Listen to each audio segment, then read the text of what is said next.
오늘은 하나님이 우리를 부르실 때라는 제목으로 하나님 말씀 증가하겠습니다. 흔히 사람은 세 번 태어난다라고 이렇게 표현합니다. 첫 번째는 어머니의 뱃속에서 갓난 아기로 태어나는 것이죠. 두 번째는 우리가 예수님을 만남으로 내가 예수님을 인격적으로 체험함으로 내 영혼이 새롭게 살아나는 것. 그래서 우리는 거듭남, 중생 이렇게 표현합니다. 세 번째는 성도가 살아갈 때에 하나님께서 나에게 주신 내 인생의 목적, 내 인생의 사명을 깨닫게 될 때에 우리 다시 한 번 더 태어난다라고 이렇게 말합니다. 왜냐하면 사명을 만나고 인생의 목적을 깨달은 사람은 그 이전의 삶과 전혀 다른 삶을 살아가기 시작하기 때문에 우리는 새롭게 한 번 더 태어난다라고 이렇게 말할 수 있습니다. 사명이라는 것이 너무 뭐랄까 좀 경직된 표현 같고 좀 먼 거리에 나는 좀 서민적인 겨우 주일 교회 한번 오는 나하고는 좀 별로 관계가 없는 표현인 것 같지만 그러나 사실은 성경을 우리가 보면 하나님께서는 우리 모든 사람들에게 각자의 인생의 목적과 사명을 주셨다라는 것입니다.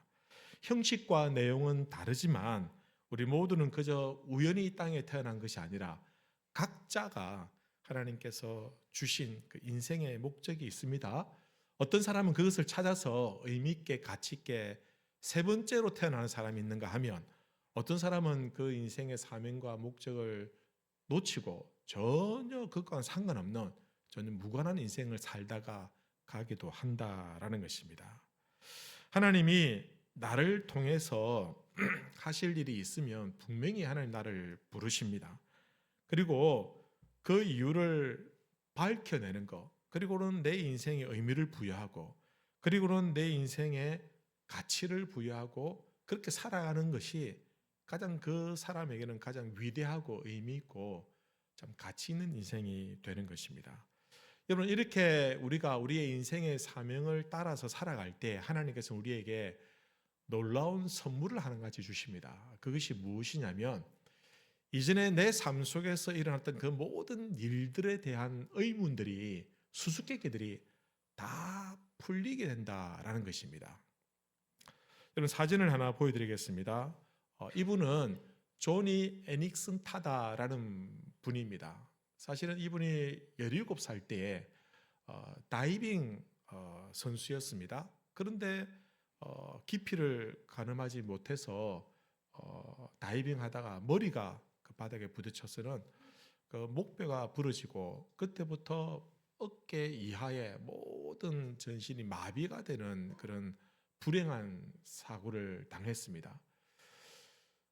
그는 하나님을 원망했습니다. 하나님 왜 나에게 이런 일이 벌어졌습니까? 왜 나에게 이런 고통스러운 일이 벌어졌습니까? 라고 울며 원망하면서 심지어는 친구에게 연락해서 내가 스스로 죽을 수 있도록 약을 구해달라고, 자기는 못 구하니까 자살할 수 있도록 약을 구해달라고까지 했습니다. 그러나 그 친구는 그에게 약을 갖다 주기 대신에 그에게 펜을 하나 갖다 주고는 그의 입에 물렸습니다. 그리고는 무언가를 해보라라는 뜻이죠. 사실은 여러분 입으로 할 수 있는 것 외에는 아무것도 할 수 있는 게 없었습니다. 그래서 그녀가 처음에는 아무것도 할 수 있는 것이 없었기 때문에 그래서 입으로 펜을 물고 선을 긋기 시작했지만 여러분 처음 이 일을 해보신 분들은 아실 것입니다. 처음에 나타나는 현상이 침이 질질질 흐르고 그리고는 컨트롤이 잘 안 되니까 안면 근육 마비가 나타납니다. 그리고는 내가 왜 이 짓을 하고 있지? 이런 생각이 드는 겁니다. 그녀도 고통스러웠습니다. 이걸 내가 왜 이 일을 하고 있느냐? 난 인생에 아무 가치도 없고 의미도 없는데. 하지만 할 수 있는 것이 아무것도 없었기 때문에 그녀는 마음을 고쳐먹고 입에 문 그 펜으로 선을 하나 그리기 시작했습니다. 그리고는 또 하나 끊고 처음엔 삐뚤고 굴곡졌지만 그러나 점점 그을수록 나중에는 손보다도 더 세밀하고 촘촘하게 그림을 그릴 수 있는 그런 수준에까지 이르렀습니다. 그래서 그녀는 유명한 구화 작가가 되었습니다. 그리고 놀라운 것은 그때부터 그냥 작가로서의 어떤 인생을 산 것이 아니라 그녀가 그로 말미암아 그 그림이 어떤 뭐 탁월하게 뛰어나 이것보다는 그녀가 그의 인생 역경을 이겨내고 이렇게 인생 승리하는 모습을 보고 사람들이 감동을 받기 시작했고, 특별히 장애를 가진 분들이 큰 위로와 용기를 얻기 시작했다라는 겁니다. 그리고는 조니와 친구들이라는 그런 장애인 단체를 설립하고는 전 세계적으로 많은 사람들에게 선한 영향력을 끼치고 절망과 좌절과 포기 가운데 있는 사람들에게 용기를 심어주는 그런 사역들을 하기 시작했다라는 겁니다. 어느 날 그녀가 이렇게 고백합니다. 하나님은 저를 마비시킨 것이 아니라 내 영혼을 깨우기 위해 이 휠체어를 사용하셨습니다. 만약 그때 사고가 나지 않았다고 한다면 나는 그저 내 만족을 위해 살아가는 평범한 여성에 불과했을 것입니다. 하나님은 제 육신의 손과 발을 가져가는 대신 내 영혼의 손과 발을 넓혀 온 세상에 상처받는 이들을 품게 하셨습니다.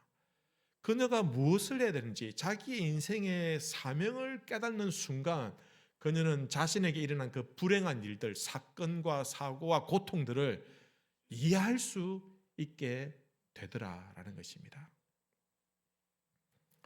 여러분, 이와 유사한 인생을 산 성경의 인물이 있습니다. 요셉입니다. 요셉은 형들의 미움을 받아서 노예로 팔려갔습니다. 그리고는 그곳에서 열심히 일했지만, 그곳에도 성실히 일했지만 또 강간 미수범이라는 그런 죄명을 뒤집어쓰고 감옥에 갇히게 되었습니다. 요셉은 자기에게 일어난 일들이 왜 일어난지 도무지 이해할 수 없었고 받아들일 수가 없었습니다. 부잣집 도련님으로 살았는데 하루아침에 노예가 되고 죄수가 되고, 하지만 그가 이후에 꿈을 꾸고 하나님 앞에서 애굽의 총리로 세워져서는 그 애굽뿐만 아니라 열방과 자기 가족들을 다 먹여 살리는 위대한 사명을 깨닫고 그 일을 이루었을 때 그는 비로소 자신에게 일어난 그 모든 일들에 대해서 이해가 되고 풀어지게 되더라는 겁니다. 요셉은 이렇게 고백합니다. 창세기 45장 5절에 보면 당신들이 나를 이곳에 팔았다고 해서, 요셉이 그의 형들을 다시 만났을 때 그들에게 하는 말입니다. 당신들이 나를 이곳에 팔았다고 해서 근심하지 마소서, 한탄하지 마소서. 하나님이 생명을 구원하시려고 나를 당신들보다 먼저 보내셨나이다. 미워하고 복수해야 될 형들이었지만 요셉은 그렇게 하지 않았습니다. 왜냐하면 자신에게 이루어진 하나님의 사명을 깨닫고 그 일을 따라갔을 때에 그는 오히려 그 형들을 용서할 수 있었고, 그 모든 자신에게 일어난 그 수수께끼 같은 그 문제들을 다 풀 수가 있었다라는 것입니다. 여러분, 오늘 본문 말씀은 하나님께서 모세를 부르시는 장면입니다. 하나님께서는 드디어 이제 모세가 광야에서의 40년을 보내고 이제 80세가 되었을 때 그를 이스라엘 백성들을 이끌 위대한 지도자로 사용하기 위해서 그를 하나님께서 사명을 주기 위해서 그를 부르시는 장면이 오늘 본문에 나와 있습니다. 여러분, 우리는 어떻게 하면 우리의 사명을 알 수 있을까요? 하나님이 이렇게 모세를 부르셨는데 하나님도 나에게 나타나셔서 꿈을 통해서 때로는 무슨 사건이나 사고를 통해서 좀 선명하게 분명하게 보여주시면 아멘하고 쫓아갈 수 있을 것 같은데 하나님은 그렇게 하지 않더라는 것이죠. 하나님께서 우리를 부르시는 부르심의 원리들이 몇 가지가 있습니다. 이것을 우리가 이해하고 깨닫는다고 한다면, 오늘 말씀을 통해서 하나님의 부르심에 대한 원리를 이해한다고 한다면 우리를 부르시는 그 하나님의 음성을 들을 수 있을 줄로 믿습니다. 그럼 첫 번째, 하나님께서 우리를 부르시는 그 원리가 무엇이냐? 첫 번째는 하나님은 현장에서 우리를 부르시더라라는 겁니다. 여러분 한번 따라해 보시겠습니까? 하나님은 현장에서 부르십니다. 성경에 하나님의 소명을 받은 사람들의 특징이 있습니다. 특징 중에 하나가 무엇이냐면 그들은 자신의 삶의 현장에서 부름을 받더라는 겁니다. 그들이 뭐 산에 올라가서 금식기도 하고 뭐 수도원 들어가고 그들이 광야에서 뭐 하고 그때 하나님의 부르심을 받은 것이 아니라 자신의 삶의 현장 속에서 최선을 다해 열심히 일하고 있을 때 하나님은 그들을 부르시더라라는 것입니다. 그 누구도 빈둥빈둥 놀고 있는데 하나님 찾아가셔서 너 나를 위해서 일을 좀 하자 이렇게 하신 적이 없습니다. 성실하게 최선을 다해서 일을 하고 있을 때 부르시더라는 겁니다. 그럼 하나님 부르실 때에 우리가 성공했을 때 부르시는 건 아닙니다. 이제 내가 이제 좀 쓸만하구나. 내가 이제 뭐 좋은 대학 가고 좋은 직장 가고 내가 좀 뭔가 할 수 있는 준비된 상태구나. 그래 내가 너를 부를게. 이런 것이 아니라 하나님은 성공했든 실패했든 그것이 중요한 것이 아니라 그 자신의 삶의 현장에서 자신의 일에 몰두해서 최선을 다하는 사람을 하나님은 부르시더라는 겁니다. 여러분, 하나님께서 다윗을 부르실 때 그런 그의 일터에서 양떼들을 돌보고 목동으로서 최선을 다하고 있을 때 하나님 그를 부르셨습니다. 그리고는 훗날에 그가 왕이 되었을 때 하나님께서는 그에게 이렇게 말씀하고 있습니다. 시편 78편에 보면 기록하고 있습니다. 또 그의 종 다윗을 택하시되 양의 우리에서 취하시며 젖 양을 지키는 중에서 이들을 이끌어내사 그의 백성인 야곱 그의 소인 이스라엘을 기르게 하셨더니 이에 그가 그들을 자기 마음의 완전함으로 기르고 그의 손의 능숙함으로 그들을 지도하였더라. 이 화면을 그대로 뚫어놓으십시오. 하나님께서 이스라엘 백성들을 위해서 위대한 왕을 세웠습니다. 다윗을. 근데 다윗이 자신의 백성들을 통치하고 다스릴 때 어떻게 했냐? 마치 목자같이 양떼를 돌보는 목자같이 이 백성들을 자기 마음의 완전함으로 그리고 자기 손의 능숙함으로 이끌었다라고 이렇게 평가하고 있는 겁니다. 그가 그 마음의 완전함을 어디에서 배웠을까? 다윗이 자기가 돌보는 양떼들이 있습니다. 돌보고 있는데 짐승들이 와서 양떼를 괴롭히고 물을 갈고 해치려고 합니다. 그때 그것들을 지키겠다는 그 마음으로 그것들을 돌보겠다는 그 마음으로 완전한 마음으로 그 양떼들을 돌보았습니다. 그리고는 그것들을 대적하기 위해서 그 손의 능숙함으로 물맷돌을 아주 잘 다루는 그 기술을 연습해가지고는 그 이리들이나 짐승들이 올 때 그것들을 맞춰서 쫓아내는 그 일들, 그 손의 능숙함으로 자신의 양떼들을 돌본 것입니다. 하나님께서는 그렇게 자신의 삶의 현장에서 최선을 다해서 일하던 그 다윗을 부르시는 그에게 기름 부으시고 그를 하나님 위대한 왕으로 사용하셨다라는 것입니다. 하나님께서 베드로를 부르실 때 어떻게 부르셨습니까? 베드로가 하루는 밤에 물고기를 잡으러 갔습니다. 밤새도록 그물질했는데 고기 한 마리 잡히지 않는 겁니다. 에이, 오늘 종쳤다, 집에 가자 막. 이게 아니라 밤을 세워서 초저녁부터 밤을 세워서 계속해서 실패를 거듭했지만 그럼에도 불구하고 또 그물을 던지고 또 그물을 던지고 그렇게 계속해서 자신의 최선을 다할 때 예수님께서 그에게 찾아오셔서 저 깊은 데로 가서 그물을 던지라라고 말씀하셨던 것입니다. 실패에도 불구하고 그가 그물을 던질 때 예수님께서는 베드로를 부르셨습니다. 여러분, 성경은 한결같이 하나님의 부름을 받은 사람들이 땡땡이 치다가 놀다가 부르심 받은 사람이 없습니다. 하나님은 모세를 부르실 때도 마찬가지입니다. 하나님께서는 모세를 광야에서 40년 동안 그를 마치 방치하듯이 두셨습니다. 모세는 점점 잊혀져가는 인물이 되었고 그는 매일마다 40년 동안 한결같이 똑같은 일들을 반복했습니다. 그날도 다른 날과 특별할 것 없는 평범한 하루였습니다. 그는 아침에 늘 습관처럼 해오던 것처럼 양떼들을 돌보기 위해서 짐을 꾸리고 도시락을 들고는 양들과 함께 풀이 있는 곳으로 갔습니다.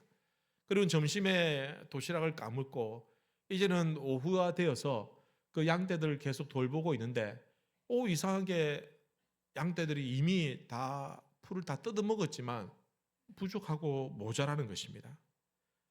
여러분, 애굽 사람들은 이 목축업을 하는 히브리인들을 좀 약간 천하게 여기는 이 동물들을 돌보는 목축이나 말을 다루는 이런 사람들을 좀 천박하게 여기는 그런 문화가 있었습니다.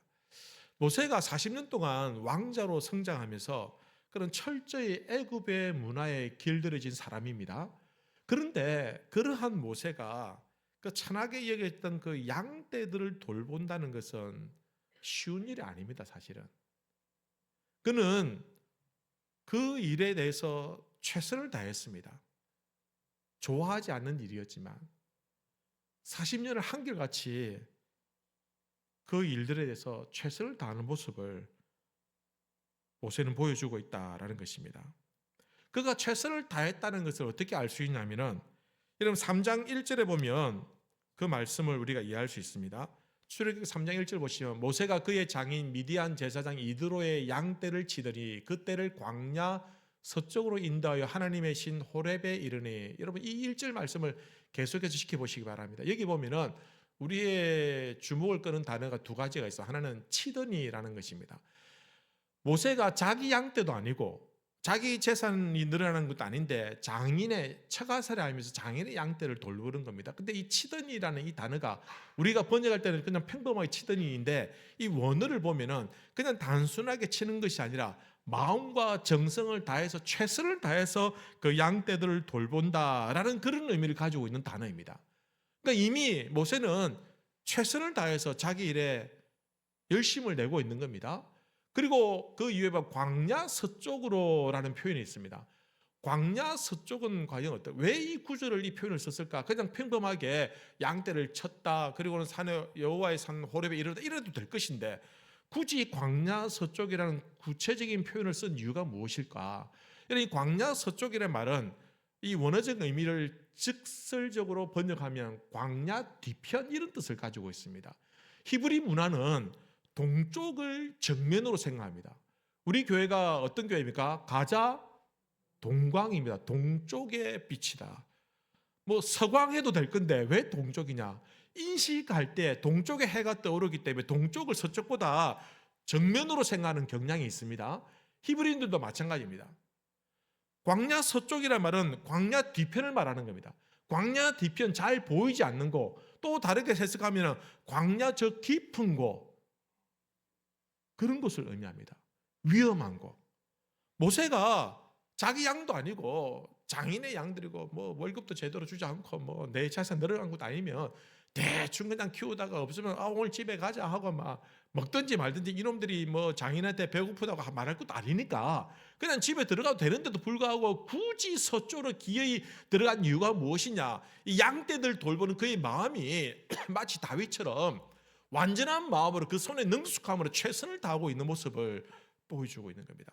결국은 광야 서쪽으로 깊이 들어갔을 때 자기가 의도한 바는 아니지만 어디에 이르렀습니까? 여호와의 산 호렙에 이르렀다라고 말하고 있는 겁니다. 최선을 다할 때, 자기 삶의 현장에서 열심을 낼 때에 결국은 하나님의 부르심 있는 곳으로 나아가더라라는 것입니다. 여러분, 하나님께서는 우리를 부르실 때에 우리가 태만하게 게으르게 나태하게 우리의 삶에 대해서 최선을 다하지 않는 그런 상태에서 우리를 부르지 않습니다. 우리가 실패했느냐 성공했느냐 그걸 보는 것이 아니라, 결과를 보는 것이 아니라 내 삶에 대해서 내가 얼마만큼 진지하게 내 삶을 소중하게 여기고 내 인생을 가치 있게 여기고 이래 내가 얼마만큼 열심을 내고 있느냐, 그거를 보는 겁니다. 하나님께서 맡겨주신 시간이고 하나님께 맡겨주신 인생이기 때문에 하나님 맡겨주신 생명과 그 시간들을 어떻게 다루느냐에 따라서 하나님에 대한 태도가 달라지는 겁니다. 삶에 대한 태도가 달라지는 겁니다. 그 태도를 통해서 일에 대한, 사명에 대한, 직업에 대한 태도가 달라지는 겁니다. 그러니 하나님께서 우리를 부르실 때 무엇보다도 성공한 인생보다는 성실한 사람, 자기 인생에서 최선을 다하는 사람을 하나님은 부르시더라라는 것입니다. 여러분, 하나님을 만나고 싶습니까? 하나님의 부르심에 응하고 싶습니까? 여러분, 삶의 현장으로 달려가서 그곳에서 최선을 다하시길 바랍니다. 열심히 땀 흘려 일할 때 하나님 그 일터 속에서 나를 부르시는 그 하나님을 만나게 될 줄로 믿으시길 바랍니다. 여러분, 구원은 누구나 다 받을 수 있습니다. 게으른 자도 받습니다. 예수를 믿기만 하면 구원받는다고 했으니 실패해도 받습니다. 어려도 받고 나이가 많아도 받습니다. 하지만 소명은, 사명은 성실한 자들에게 주는 하나님의 축복이 되는 겁니다. 게으른 자에게는 그런 기회가 없습니다. 여러분, 게으르고 나태한 자에게는 소명이 찾아오지 않습니다. 만약 하나님께서 그런 사람이라도 쓰실 거면은 그냥 부르시는 것이 아니라 그를 고쳐서 부르시는 줄로 믿습니다. 뜯어 고칩니다. 다리를 부러뜨리더라도 어떻게든 고쳐서 하나님께서 부르시더라라는 것입니다. 우리 가운데 하나님의 쓰임 받기를 원한다고 한다면, 여러분 내 인생 그저 왔다가 그냥 가는 인생이 아니라 그래도 좀 가치 있고 의미 있는 그런 인생이 되기를 원한다고 한다면, 여러분 나에게 주어진 환경과 상황 속에서 여러분 당장 내 눈앞에 있는 그 일들에 최선을 다하는 주의 백성들 되시기를 우리 주님의 이름으로 기원합니다. 두 번째로 하나님께서 부르시는 원리는 무엇이냐면, 하나님은 결국은 사명을 주신다라는 것입니다. 그냥 부르는 것이 아니라 부르시고 사명을 주시는 겁니다. 모세가 자신에게 주어진 일에 최선을 다할 때에 그는 하나님의 산 호렙에 이르렀습니다. 그러면 그곳에서 모세는 떨기나무 하나를 보게 되는데, 근데 신기한 것은 그 나무가 불타고 있는데도 불구하고 사라지지 않더라라는 겁니다. 여러분 2절 말씀 보면 이렇게 기록합니다. 여호와의 사자가 떨기나무 가운데로부터 나오는 불꽃 안에서 그에게 나타나시니라. 그가 보니 떨기나무에 불이 붙었으나 그 떨기나무가 사라지지 아니하는지라. 어떤 상황입니까? 분명히 나무에 불이 탔습니다. 불이 타면은 바짝 마른 그 광야에서 확 태워서 없어져야 되는데 계속 불타고 있는데도 그 가지가 여전히 생생하게 여전히 남아있다라는 것입니다. 여러분 떨기나무는 광야에서 너무 흔하게 볼 수 있는 일종의 가시덤불 같은 것입니다. 너무 흔하고, 그리고는 그 뜨거운 때학볕에 있을 때는 이 잘못되면요 나무에 자연 현상학적으로 불이 붙을 수도 있습니다. 그래서 떨기나무에 불이 붙는다는 것은 그렇게 뭐 신기한 광경은 아닙니다. 근데 문제는 불이 붙었지만 그 가지가 쓰러지고 재가 되지 않는 그 광경을 모세가 보았다라는 것입니다. 여러분 이 떨기나무를 히브리어로 스네라는 단어를 씁니다. 이 스네라는 단어는 보잘것없는, 볼품없는 이런 뜻을 가지고 있습니다. 아주 보잘것없고 볼품없고 쓸모없는 이 떨기나무에 불이 붙었는데 그냥 홀랑 태워서 재가 되어야 되는데 그럼에도 불구하고 타지 않는 것. 과연 하나님께서 이 광경을 보여주신 이유가 무엇이냐? 왜 이 광경을 보여주셨냐라는 것입니다. 하나님께서 모세에게 사명을 주시고자 할 때 이 광경을 보여주셨다라는 겁니다. 도대체 이것이 무엇일까? 여러 가지 의미를 내포하고 있는데, 첫 번째는 이스라엘 백성들, 쓸모없는 이스라엘 백성들, 노예로 전락해가지고 그저 애굽에 노예 생활을 하고 있는 이 이스라엘 백성들의 처지, 학대받고 고통받고 있는 그들의 상황이 마치 떨기나무 같지 않을까? 아니 어쩌면은 모세의 자아상을 보여주고 있을 수도 있습니다. 광야에서 40년 동안 잊혀져가는 인물로, 처음에는 자기를 죽이려고 했던 사람이 있었지만 그러나 시간이 지나면서 자기를 해치려고 하는 사람들도 다 죽어버리고 자기를 찾는 사람도 없고 그저 이드로라는 그 제사장 가문의 대릴 사이로 들어가서는 그곳에서 양을 돌보고 있는 이 처지, 이 자신의 처지가 마치 떨기나무 같지는 않을까? 여러분 저는 말씀을 준비하면서 오늘 이 시대에, 우리가 살고 있는 이 시대에 우리 중년들이 이 떨기나무 같다라는 생각을 하게 되었습니다. 50대 중반까지, 어쩌면 60대 초반까지 열심히 땀 흘려 일했지만 이제는 사회에서 일을 내려놓고 물러나야 되는, 아내뿐만 아니라 이제 아이들까지 눈치를 봐야 되는, 이제 출가해야 되는 아이들에게 뭔가 내가 좀 그럴듯한 좀 결혼 자금이나 아니면 집이라도 한 칸 준비해주고 싶은데 그럴 여력이 되지 못해서 적금을 깰까 노후 자금을 어찌 깨볼까 하는 그런 고민하고 있는, 뭐 뚜렷한 취미생활도 없고 내가 연락하기 전에는 나를 불러주는 데도 없는, 서쪽에 지나는 바람에도 몸이 좀 스산거리고 아프고 조금만 일해도 감기가 들어버리는 그런 병들어가는 우리 자신이 떨기나무 같지는 않을까? 저도 조금만 있으면 떨기나무 같이 될 것.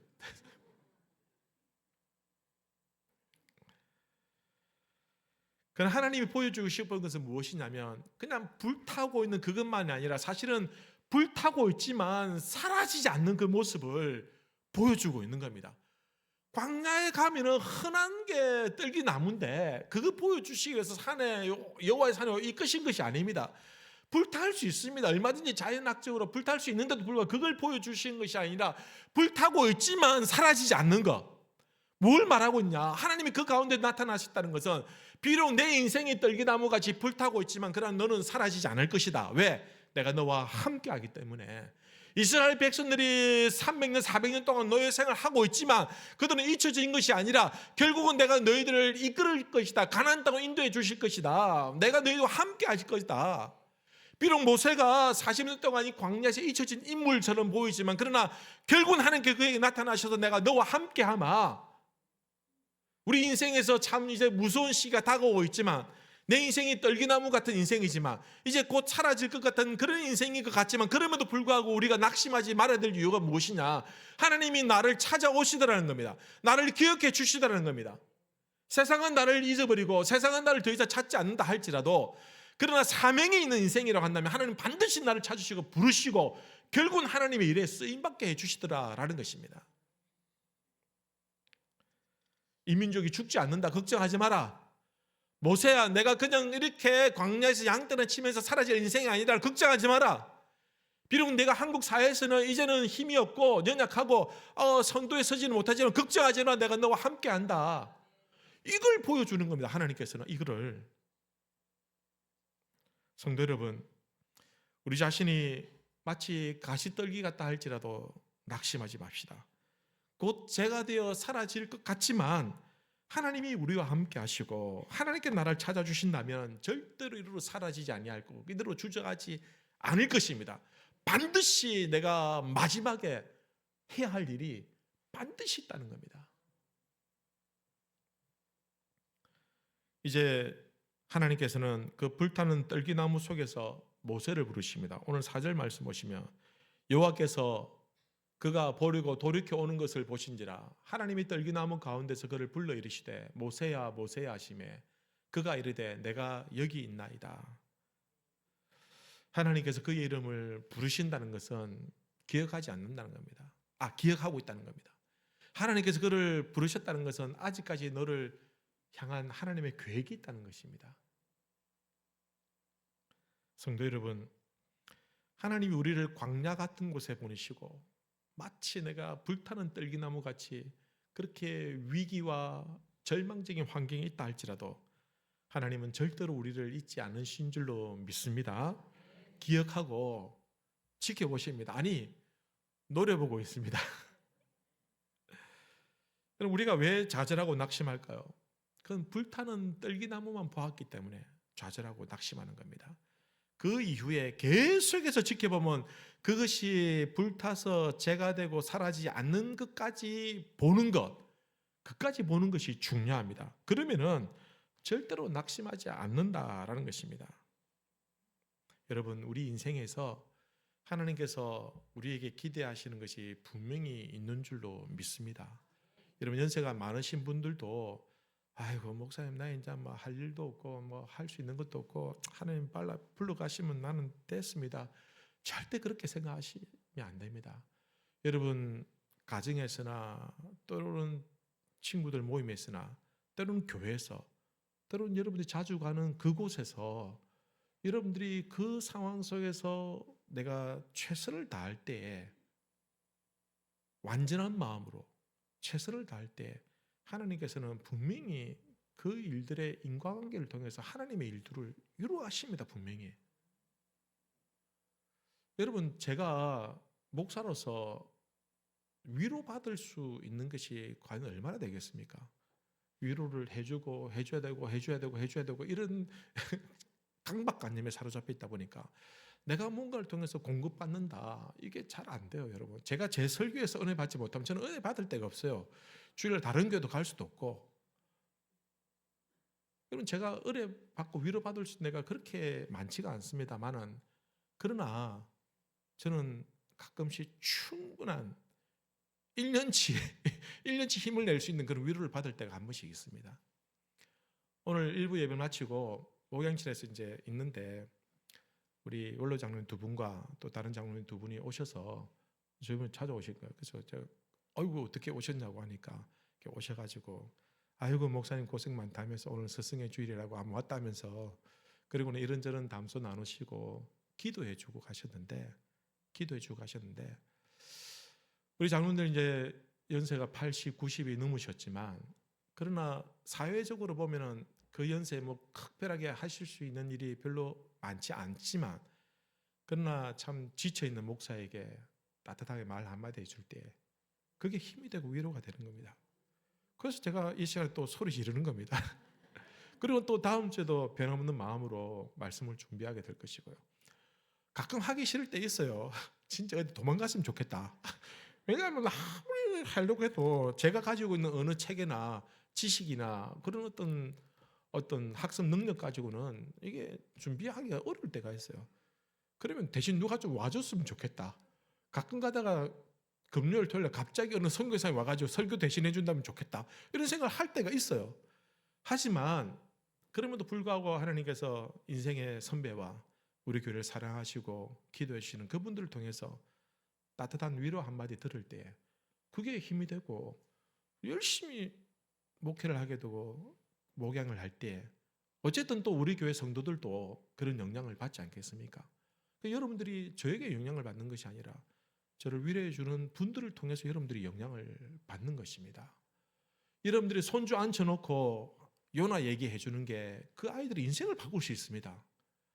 아이들 앉혀놓고 주기도문 가르치고 성경 찾는 법을 가르치고 찬송가 하나 부를 때 지금까지 이거 하나 부를 때 아이 내리에는 평생 잊을 수 없는 그 찬송이 될 수도 있다는 것입니다. 할아버지께서 그때 말씀하셨지 할머니가 나를 위해서 평생 기도해 주셨지 그것이 세상에서 거친 파도 속에서 살아가는 아이들에게 우리 청년들에게 우리 자녀들에게 위로가 되고 힘이 될 수 있다는 것입니다. 그러니 우리의 인생의 사명이 죽을 때까지 숨 붙어 있을 때까지 반드시 있는 줄로 믿으시길 바랍니다. 죽어야 사명이 다하는 것입니다. 여러분의 일을 찾으십시오. 그 일에 의미를 부여하십시오.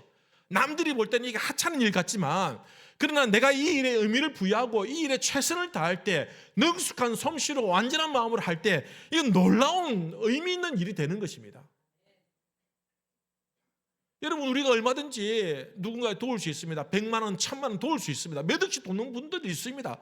그러나 단돈 1000원이지만 정말 위로가 필요한 사람들에게 줄 때에 그 1000원이 그 사람을 살리는 생명줄이 될 수도 있다는 것입니다. 그러니 모르잖아요. 알 수 없잖아요. 모르니까 지금 내가 할 수 있는 것은 내 자리에서 최선을 다해서 내가 해야 할 일들을 해 나갈 때에 그것이 하나님 앞에 쓰임받는 비결이 아니냐라는 것입니다. 세 번째는 하나님께서는 거룩을 원하십니다. 여러분 하나님께서 모세를 부르실 때 특별한 명령을 하나 내립니다. 5절 보시면 하나님이 이르시되 이리로 가까이 오지 말라 오지 마라 내가 선 곳은 거룩한 땅이니 어떻게 하라고요? 신을 벗어라 신을 벗어라. 여러분 지금 만약에 모세가 하나님 만났던 그 장소 호렙산에 찾아가가지고 고고학적으로 찾아가가지고 야 여기가 그때 그 곳이다라고 하면 그 땅은 어떤 거룩한 땅일까요? 지금 찾아가면 거룩한 땅 맞습니까? 왜 거룩한 땅이라고 할 수 없습니까? 하나님이 그곳에 계시지 않기 때문에 하나님이 계시기 때문에 거룩한 땅이 되는 것이고 하나님이 함께 하시는 사람이기 때문에 특별한 사람이 되는 것이고 하나님이 주시는 능력이기 때문에 특별한 능력이 되는 것입니다. 하나님께서 우리에게 요구하시는 것은 거룩입니다. 하나님의 사명을 이루기 위해서는 필요한 것이 능력이나 조건이 아니라 거룩이라는 것입니다. 하나님께서 제사장들이 하나님 앞에 나아가서 예배를 드릴 때 그들의 가장 중요한 것은 거룩한 것입니다. 그들이 아무리 제사를 많이 드려도 거룩하지 않고 그들의 마음속에 죄를 품고 나가면 그들은 당장 그 앞에서 죽임을 당할 수밖에 없었습니다. 거룩해야 살아남는 것입니다. 여러분 식당에서 우리가 컵이나 종이나 이런 데 보면 뭐 꼬쪼가리 빨고 조그만 물을 귀신같이 찾아내잖아요. 그리고는 어떻게 합니까? 야 내가 뭐 고생하는데 내가 뭐 하려고 그냥 먹지 하면서 물부가 먹습니까? 어떻게 하면 당장 바꿔달라고 하잖아요. 우리 하나님도 마찬가지입니다. 우리 삶 속에서 거룩함이 사라질 때 하나님 우리 쓰지 않습니다. 하나님은 우리를 거룩하게 세우시고 거룩한 자들을 통해서 하나님 놀라운 일들을 만들어 가는데 그러나 과연 우리가 거룩하냐? 거룩할 수 있습니까? 우리는 거룩할 수가 없어요. 여러분 착한 일을 많이 하면 거룩해집니까? 여러분 기도 막 열심히 하고 뭐 헌금도 하고 봉사도 하고 예배만 드리고 세상 나가서 뭐 거짓말 안 하고 착한 일 하고 정말 뭐 성인군자 같이 산다고 해서 그 사람은 거룩해지냐? 절대 그렇지 않습니다. 거룩해지는 비결은 무엇이냐? 하나님이 함께 하시는 줄로 믿습니다. 하나님이 함께하는 사람이 거룩한 자가 되는 거예요. 그래서 하나님께서는 모세가 나올 때에 신을 벗으라. 왜 신을 벗으라는 겁니까? 여러분 이력서를 낼 때 이 이자가 어떤 것이냐면 이 일자가 밟는다. 우리가 신고 있는 신을 의미합니다. 그 사람이 밟아온 인생의 이력들, 그것을 기록한 것이 이력서가 되는 겁니다. 우리가 살아온 삶의 흔적을 기록한 것이 이력서가 되는 것입니다. 그러니 하나님께서는 그에게 나올 때 그가 이전에 더럽고 추악하고 하나님 의지하지 않고 혈기 부렸던 그 모든 것들을 그의 인생의 이력을 다 내려놓아라. 그래서 신을 벗으라는 겁니다. 내가 신을 벗지 아니하면 나올 수 없다. 신을 벗을 때 그는 하나님의 거룩한 땅에 감히 설 수가 있었다라는 것입니다. 여러분 심리학에서 신을 벗는다라는 표현을 쓸 때가 있습니다. 왜 그렇게 사용하냐면 이 신을 벗는다면 자신의 알몸을 다 고스란히 드러내는 것입니다. 여러분 종은 신을 신지 않습니다. 주인만 신을 신습니다. 종이 신을 신지 않는 이유는 무엇이냐? 내가 모든 것들을 주인께 복종한다는 뜻을 가지고 있는 겁니다. 내 모든 권한과 권리와 기득권을 다 내려놓고 오로지 주인의 뜻에 따릅니다 라는 것이 신을 벗는 행위가 된다는 것입니다. 하나님께서 모세에게 내 신을 벗으라 라는 말은 어떤 의미냐? 이제 내가 이때까지 일해왔던 살아왔던 그 모든 것들 다 내려놓고 알몸으로 나오느라, 벌거벗음으로 나오느라, 이제는 모든 것 다 내려놓고 이제는 내가 세운 그 땅에서 거룩하게 서라. 그래야 내가 너를 쓸 수 있다. 하나님께서 우리를 부르실 때 그 부름에 응하기 위해서는 우리 모든 추악하고 더럽고 숨기고 싶었던 그 모든 삶의 이력을 마치 알몸으로 나아가듯이 다 벗어 내려놓아야 되는 것입니다. 그리해야 우리가 감히 하나님의 거룩한 땅에 설 수 있다라는 것입니다. 하나님은 능력자를 세워서 그를 거룩하게 만드시는 것이 아니라 모든 것을 내려놓고 포기하고 다 항복하는 심정으로 두 손 들고 나오는 사람을 하나님께서는 자신이 함께 하시고 거룩한 땅에 세우시는 것입니다. 그렇게 거룩한 땅에 세워질 때 그런 위대한 위역 지도자가 될 수 있는 것입니다. 여러분 우리의 신을 벗고 하나님의 거룩한 손에 붙들릴 때 어떻게 될까요? 그때 하나님의 위대한 역사가 나타나게 되는 겁니다. 이전에 모세는 지팡이를 의지했습니다. 그 노구를 의지할 수 있는 지팡이. 그러나 그가 거룩한 땅에 섰을 때 그가 의지했던 그 초라한 말라 비뚤어진 그 지팡이가 홍해를 가르고 반석에서 물을 내게 하는 위대한 지팡이로 사용되더라는 겁니다.